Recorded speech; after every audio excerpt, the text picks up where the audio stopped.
آج ہم یہی سمجھنے کی کوشش کریں گے۔ مولانا صاحب بہت بہت شکریہ دا سوتنتر کے لیے وقت نکالنے کے لیے۔ آپ سے ہم نے بات کی کہ ہم لوگ سمجھنا چاہتے ہیں، آپ نے بہت جلدی آپ اس میں آئے اور آپ نے سمجھانے کی کوشش کی۔ مولانا صاحب آپ اخبار پڑھ رہے ہوں گے، سوشل میڈیا دیکھ رہے ہوں گے، اور پچھلے کچھ سالوں میں جو شبد جہاد ہے اس کا الگ الگ طریقے سے استعمال ہو رہا ہے، اور ہمیں کیا لگتا ہے، سب کو یہ لگتا ہے کہ شاید اس کا مطلب، اس کا ارتھ سمجھے نہیں ہیں لوگ اور بولے جا رہے ہیں۔ اگر ہم سمجھیں، بھارت کے پریپیکش میں سمجھیں تو جہاد کیا ہے اور کیسے سمجھا جائے؟ جی بسم اللہ الرحمن الرحیم۔ جہاد یوں تو عربی لفظ ہے اور اسلام کا ایک بہت ہی مقدس لفظ ہے، جس کو ابھی آپ نے جیسا بتایا کہ ہمارے ملک میں چند سالوں سے اس لفظ کے لیے جو ہے طرح طرح کے پروپیگنڈے کیے جا رہے ہیں اور اس کے نگیٹو پہلو بنا کر پیش کیا جا رہا ہے، لیکن یہ در حقیقت اس کی تاریخ تھوڑا اور پرانی ہے۔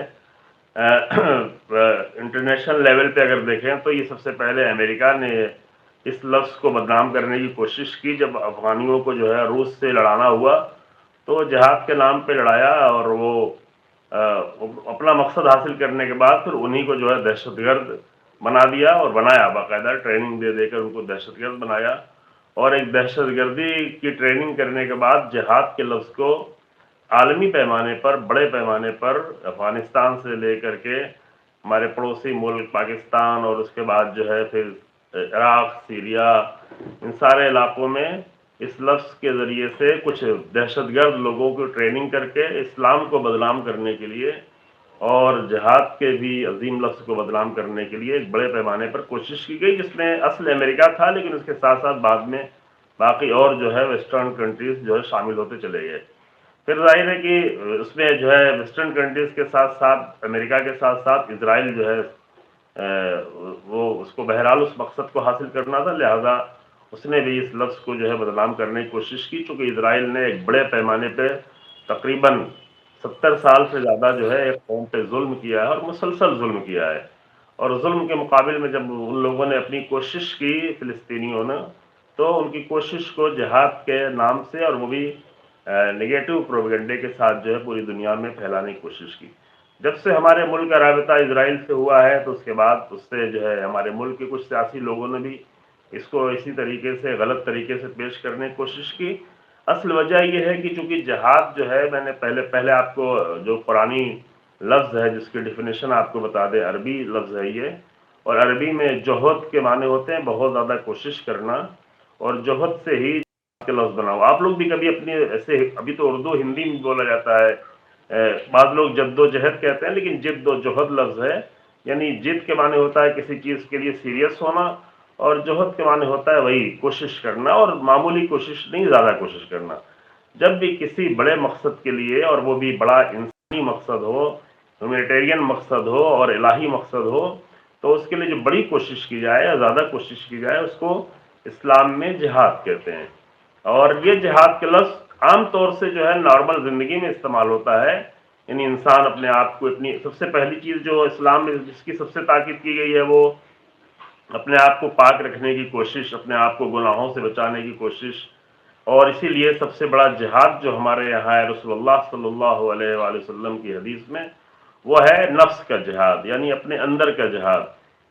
اندر جو باطل طاقتیں آتی ہیں اور باطل غالب ہونا چاہتا ہے اور برائیاں ہمارے اوپر غالب ہونا چاہتی ہیں، تو ان برائیوں سے کا مقابلہ کرنا اور اس کے مقابل میں بھرپور کوشش کرنا، یہ جو ہے سب سے بڑا جہاد ہے، جو رسول اللہ نے بیان فرمایا ہے جنگ کے واقعے کے بعد، کہ جب جنگ کے بعد جو ہے رسول اللہ کے اور ساتھی کیمپینینز واپس آئے، تو وہ لوگ تو بہت خوش تھے کہ ہم جنگ کر کے آئے ہیں، کوئی زخمی تھا، کوئی کسی نے جان دی تھی اور کامیابی بھی حاصل ہوئی تھی، تو رسول اللہ نے فرمایا کہ تم تو چھوٹا جہاد کر کے آئے ہو، بڑا جہاد ابھی تم پر باقی ہے، کیونکہ اسلام کے شروع کا دور تھا۔ جب ان لوگوں نے حیرت سے پوچھا کہ بڑا جہاد کیا ہے، تو فرمایا کہ جہاد نفس، یعنی اپنے نفس کا اندر، اپنے اندر کا جہاد کرنا۔ تو یہ جہاد کے لفظ ایک بڑا معنی رکھتا ہے، وسیع معنی رکھتا ہے، اور اس کا اصل مقصد یہ ہے کہ کسی بھی اچھائی کے لیے، کسی بھی بھلائی کے لیے، کوئی بھی بڑے پیمانے پر محنت سے اگر کام کیا جائے اور کوشش کی جائے تو اس کو اسلامی جہاد کہتے ہیں۔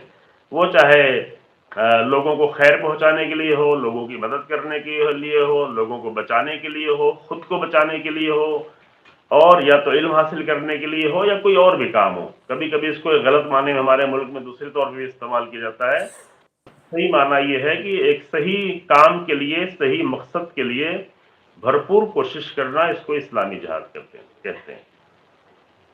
سر, تو اگر ہندوستان میں جو مسلمان رہ رہے ہیں ان کے لیے جہاد کیا, کس طرح سے وہ کہا جاتا ہے کہ جہادی بول رہے ہیں, یہ بول رہے ہیں, تو یہ سب چیزیں کیا ہیں ہندوستان کے مسلمان کے لیے جہاد کس طرح سے آپ سمجھا پائیں گے؟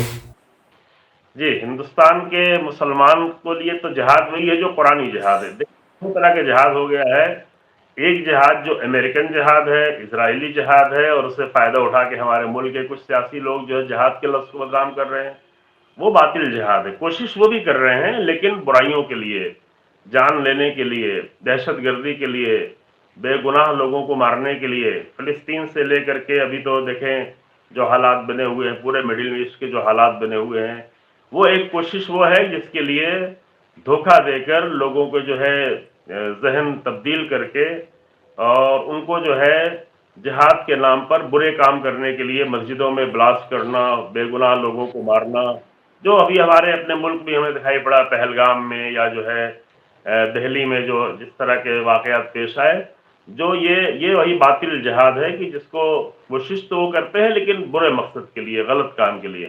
لیکن اگر اسلام کو دیکھیں, مسلمانوں کو دیکھیں, تو مسلمان جو قرآن کا فالوور ہے اور رسول اللہ کو فالو کرتا ہے, رسول اللہ کے عظیم اصحاب اور اہل بیت کو فالو کرتا ہے, تو ان کے لیے جہاد یہ ہے کہ لوگوں کو فائدہ پہنچانے کے لیے, لوگوں کی انسانیت کے لیے, اور اپنے دین کے لیے, اپنی پاکیزگی کے لیے, اپنے نفس کو پاک کرنے کے لیے, اور اپنے اچھے کام کے لیے زیادہ سے زیادہ انسان کوشش کرے. یہ جو ہے سب سے بڑا جہاد ہے, جو حالات کے اعتبار سے تبدیل ہوتا رہتا ہے. ممکن ایک نارمل ایک جوان ہے, اس کا جہاد یہ ہے کہ وہ جو ہے اچھے سے پڑھائی کرے, اچھے سے علم حاصل کرے. ایک آدمی جو ہے تجارت کر رہا ہے تو اس کا جہاد یہ ہے کہ وہ محنت سے تجارت کرے, دوسروں کو, غریبوں کا پیٹ بھر سکے, جو لوگ پڑھ نہیں سکتے ہیں ان کی فیس ادا کر سکے, جو لوگ بھوکے ہیں ان کی ضرورتوں کو پورا کر سکے.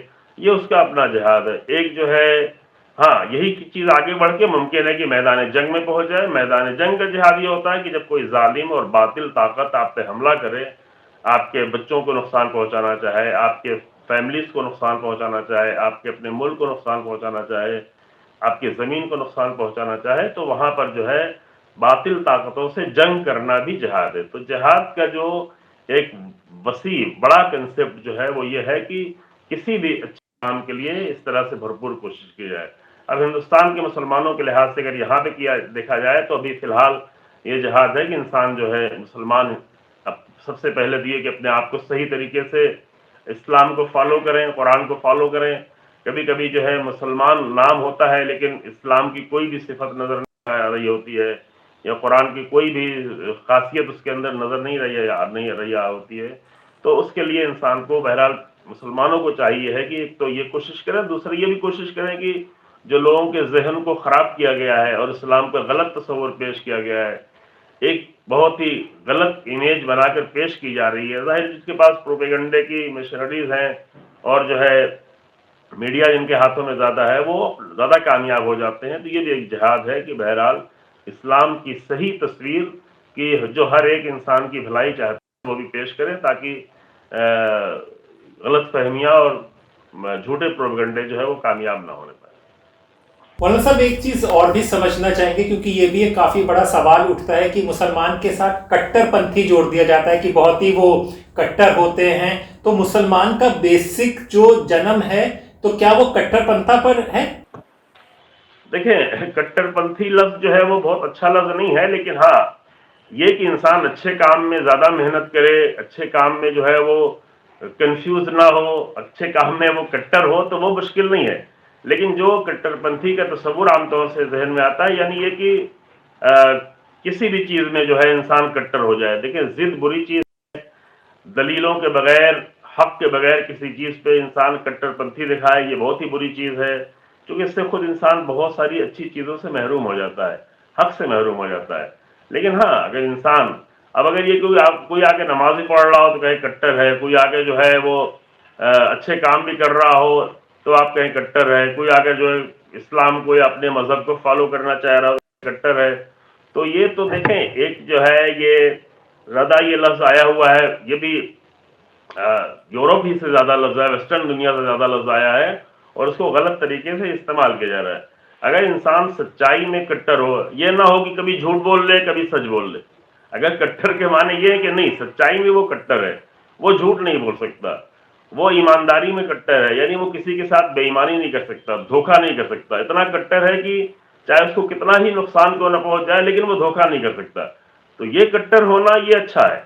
لیکن اگر کٹر ہونے سے مراد یہ ہے کہ انسان جو ہے لوگوں سے نفرت کر رہا ہو، لوگوں کو تکلیف پہنچا رہا ہو، اپنے آس پاس کے اپنے مذہب کو اس طرح سے فالو کر رہا ہو کہ دوسروں کو تکلیف پہنچ رہی ہو، تو یہ کٹر پنتھی جو ہے بری کٹر پنتھی ہے اور واقعی اس سے لوگوں کو نقصان پہنچتا ہے. تو ہمیں یہ دیکھنا چاہیے کہ کس معنی میں لفظ کو استعمال کیا جا رہا ہے. اب چونکہ یہ لفظ اس طرح زیادہ تر غلط معنوں میں استعمال کیا گیا ہے لہٰذا یہ لفظ بھی برا ہو گیا ہے.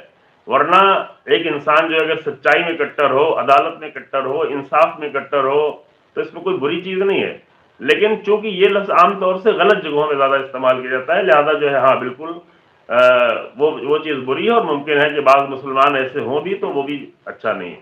انسان کو جو کہ اسلام میں جو ہے جو لفظ آیا ہے وہ کیا ہے کہ بہت زیادہ تاکید ہے جس چیز کو بار بار پڑھنا ہے کہ انسان جو ہے صراط مستقیم یعنی بیلنس کا راستہ ہو، ایک ایسا راستہ ہو کہ جہاں پر افراط و تفریط نہ ہو، جہاں کسی کو نقصان نہ پہنچ رہا ہو، جہاں کسی کو تکلیف نہ پہنچ رہی ہو.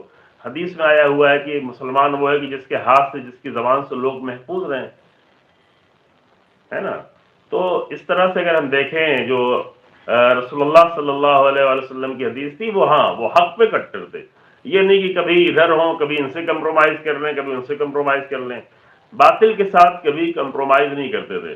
اگر کٹر کے معنی یہ ہیں کہ باطل کے ساتھ کمپرومائز نہیں کرتے ہیں تو ہاں یہ کٹر ہونا اچھی چیز ہے.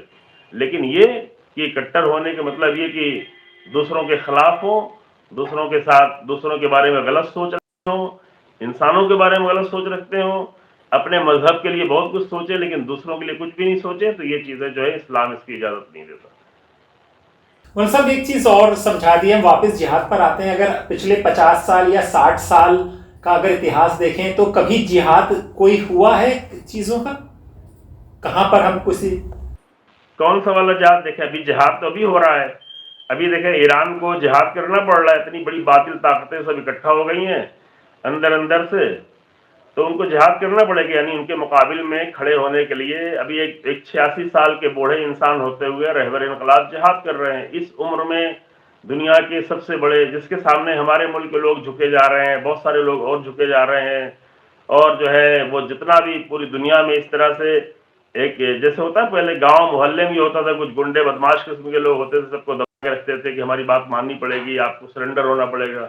اب یہ امریکہ کے بدماش جو ہے پوری دنیا میں سب کو اپنے سامنے سرنڈر کرنا چاہ رہا ہے. ہمارے ملک کے لوگ بعض لوگ سرنڈر ہوتے جا رہے ہیں جس کا بہت زیادہ نقصان اٹھانا پڑے گا. یعنی واقعی ایک ایسا ملک جس کی دنیا کی سب سے بڑی آبادی ہو، جو دنیا کی سب سے بڑی ڈیموکریسی ہو، وہ ایک ٹھیک ہے ابھی مالی اعتبار سے اکنامیکل لحاظ سے امریکہ جیسا نہیں ہے، بہت پیچھے ہے، لیکن پھر بھی انسان کی جو ہے ایک انسان کے اصول ہوتے ہیں، قانون ہوتے ہیں. تو اس کے مقابلے میں بالکل امام خمینی رحمۃ اللہ علیہ نے جہاد کیا، زبردست جہاد کیا، مضبوطی سے جہاد کیا کہ ایک ایسی طاقت کی جو مسلسل بک رہی تھی، اپنے سارے ویلتھ کو بیچ رہا تھا، پیٹرول بیچ رہا تھا اور اپنی عزت کو بھی بیچ رہا تھا، تباہ کیا ہوا تھا، جہاد کر کے آ کر عزت دی. ابھی جو فلسطین کے لوگ اتنے سالوں سے جہاد کر رہے ہیں، اب ظاہر اس کو اسرائیل تو جو ہے وہ دہشت گردی کہے گا، لیکن وہ تو اپنی زمین کے لیے جہاد کر رہے ہیں، اپنے بچوں کے لیے جہاد کر رہے ہیں. ابھی پچھلے 2.5 سالوں میں 74-75 ہزار لوگ مار دیے گئے، اس میں 18 سے 19 ہزار بچے مارے گئے. تو جب اتنے لوگ مارے گئے ہیں اور وہ زمین لینا چاہ رہے ہیں، ابھی ساری چیزیں پوری دنیا کے سامنے بالکل کھل گئی ہیں، بالکل واضح ہو گئی ہیں، تو ان کو بہرحال جہاد کرنا ہے. اور وہ جہاد جو جنگ میں کر رہے ہیں وہ تو جہاد ہے ہی، لیکن اس سے بڑھ کے جہاد کیا ہے؟ اپنی عزت کی حفاظت کرنا، اپنے آپ کی حفاظت کرنا. اور آپ ابھی پچھلے دنوں میں دیکھ رہے ہیں کہ کس طریقے سے جو ہے ہماری لیڈرشپ نے جو الحمدللہ اس عمر میں اتنی بصیرت کے ساتھ اور اتنی مضبوطی کے ساتھ جو ہے مضبوطی کے ساتھ ظلم کے مقابل میں کھڑے ہوئے ہیں، جو پوری دنیا کے لیے ایک نمونہ بن گئے الحمدللہ. ابھی آیت اللہ خامنئی یہ پوری دنیا کے لیے ظلم کے مقابل میں کھڑے ہونے کے ایک نمونہ بن گئے ہیں. اور اگر یہ نمونہ تاریخ میں رہے گا، دنیا رہے گی، تب تک بھی یہ نمونہ باقی رہے گا. تو بالکل یہ جہاد ایک اچھا جہاد ہے، ایک عظیم جہاد ہے جو باطل کے مقابل میں کھڑے ہوئے ہیں.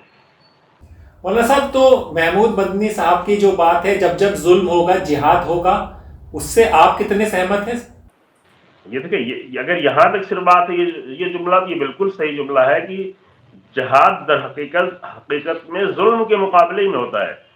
جب بھی کہیں پر ظلم کیا جاتا ہے تو معمولی کوششوں سے ظلم کو نہیں روکا جا سکتا.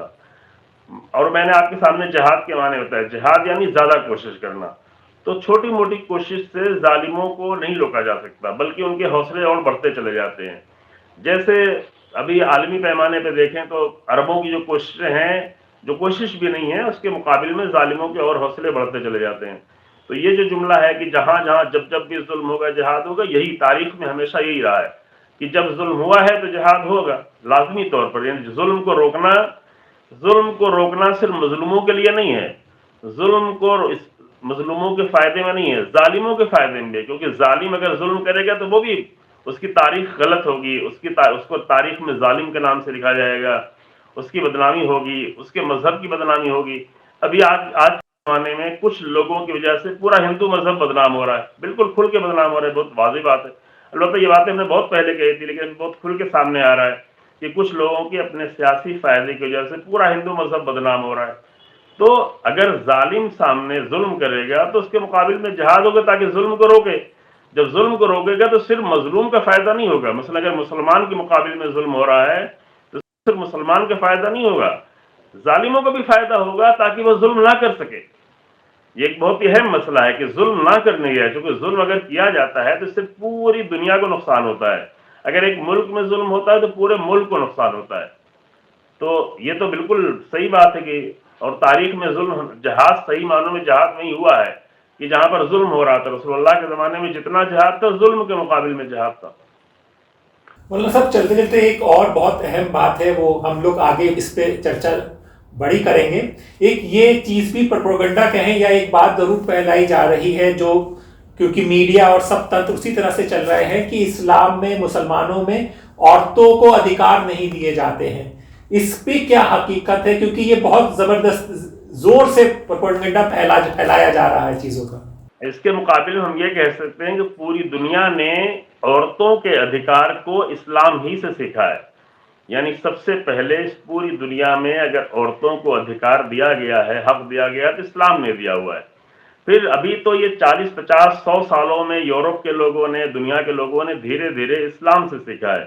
اسلامی کتابیں یورپ کی دنیا میں ترجمہ ہوئیں، اس وقت پڑھائی جاتی رہیں، لیکن پھر بھی نہیں سیکھا.